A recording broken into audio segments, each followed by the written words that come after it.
Samantala, itinuturing ng singer-songwriter na si Moila de la Torre na malaki ang naging bahagi at parte ng music para sa kanyang pagtatagumpay.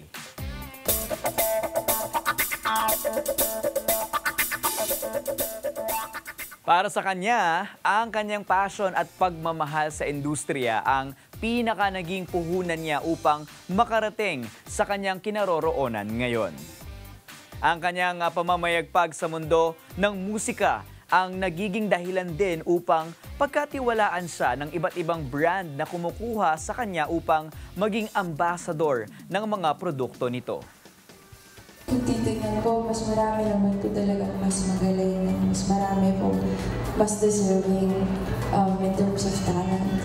So I know that I worked hard, I've done my part, but I also know that I would not be where I am now if not for the people around me and if not for God.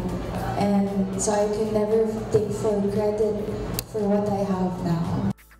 Stunning ang beauty ng singer-songwriter nang humarap sa entertainment press sa isang press conference. Ang kanyang pagpayat ang isa sa talagang ipinagmamalaki ng singer-songwriter ngayon sa tulong ng isang brand na kanyang iniendorso.